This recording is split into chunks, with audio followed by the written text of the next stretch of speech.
noches, profesor Rafael Moreno. Estamos presentes aquí para presentar nuestro tema de investigación del examen final, que es, ¿consideran que las redes de corrupción implementadas durante el gobierno de Fujimori tienen repercusiones actuales en lo económico, político y social?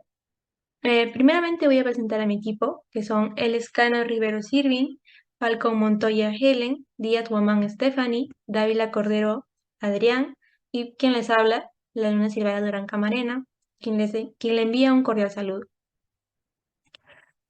Primeramente la introducción que nos dejó las secuelas del gobierno de Fujimori, pues el expresidente del Perú, Alberto Fujimori, durante su gobierno, tuvo grandes decisiones que lo llevarían a donde se encuentra en el día de hoy.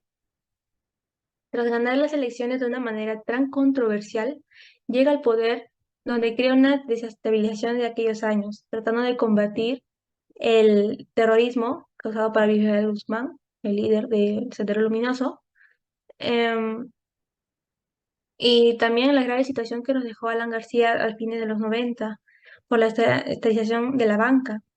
Fujimori, desde los años de mandato, estuvo envuelto en escándalos que lo vinculaban a la denigración de los derechos de la población.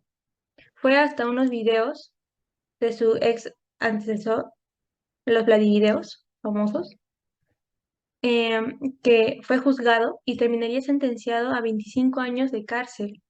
Tras todo ello, surge la siguiente controversia. Consideramos que las redes de corrupción implementadas durante el gobierno Fujimori tienen repercusiones actuales en lo económico, político y social. Em, Nuestro equipo considera que sí. En la actualidad aún se viven las consecuencias tanto políticas, económicas y sociales que surgieron en el gobierno de Fujimori. A continuación, explicaremos las razones. Gracias.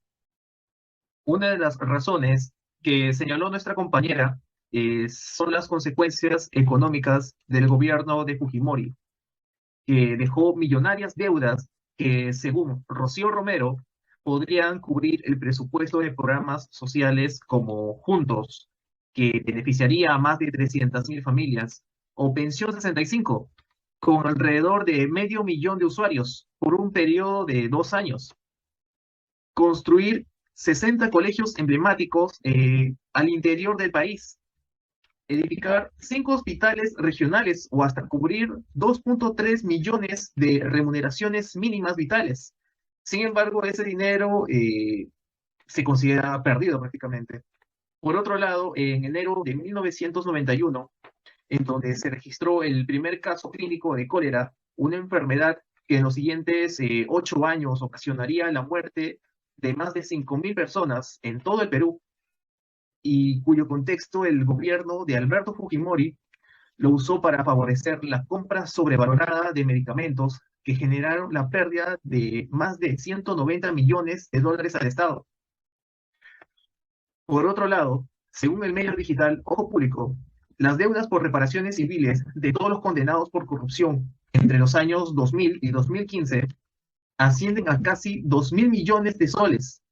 Casi en su totalidad de la deuda corresponde a 200 funcionarios o terceros responsables del gobierno de Fujimori, involucrados en delito de peculado, abuso de autoridad, asociación ilícita para delinquir, cohecho, enriquecimiento ilícito, defraudación tributaria, homicidio calificado y otros.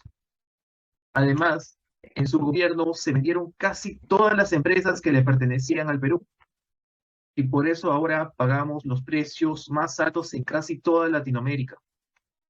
Estas serían algunas de las empresas que prácticamente se regalaron: Electro Perú, Cerro Verde, Solgas, el Banco Continental, Cider Perú, Aeroperú y más, mucho más. Gracias a ello se pierde la estabilidad laboral, es decir, hubo una gran cantidad de despidos, y debido a ello nacieron los comerciantes informales, porque no tenían de otra. En tercer lugar, en el aspecto social, tras el periodo de mandato del ingeniero Fujimori, gran parte de la población quedó resentida, no solo con su persona, sino que también con quienes pertenecían a su partido político y aquellas personas que lo apoyaron con sus delitos y acciones que pisoteaban al pueblo. Muchos años ya han pasado, pero nadie olvida los sucesos en Pativilca, mucho menos las matanzas en La Cantuta y en Barrios Altos. Después de la renuncia de Alberto Fujimori por fax el 19 de noviembre del 2000, ya en 2010, Keiko Fujimori, quien es su hija, bajo su propio partido llamado Fuerza Popular, resurge con más fuerza al fujimorismo. Este componente político ha contribuido al declive y desencanto con la población, con los mandatarios y parlamentarios peruanos.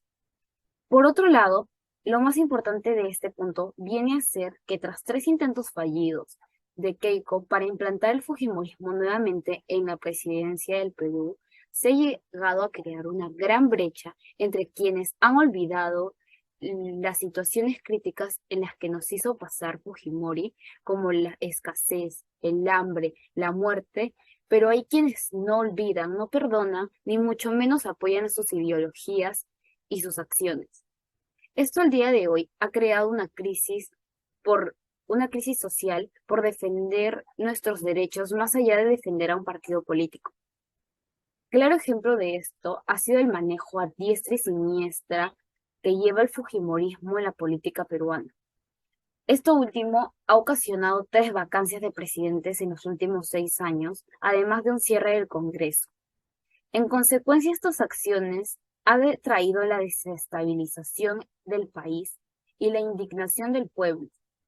Esto ha incluido a diferentes marchas donde no todos siempre salen bien librados y las muertes no son ajenas a estas situaciones. En conclusión, reafirmamos nuestra postura que apoya a la idea de que las redes de corrupción implementadas durante el gobierno de Fujimori hasta la actualidad tienen repercusión, ya sea en lo político, en lo económico y en lo social, ya que su gobierno nos deja una millonaria deuda con el Estado. Muy aparte, la Constitución del 93, al estar libre de la interpretación, dificulta la sentencia de políticos corruptos y una gran desconfianza con la policía por los abusos cometidos contra el pueblo. Desgraciadamente, hasta la actualidad se ven personas simpatizantes ante el fujimorismo, permitiendo que en las últimas elecciones Fuerza Popular obtuviera la mayoría de votos congresales, dando paso a escandalosos actos de corrupción como vacancias y disolución del Congreso. En este sentido, al Partido Naranja, coludido con otros, rompió el equilibrio del poder al modificar la cuestión de confianza en el 2021. Y hasta el día de hoy el pueblo se encuentra con una constante indignación que nos tienen en guerra entre peruanos, huelgas y disturbios en las calles.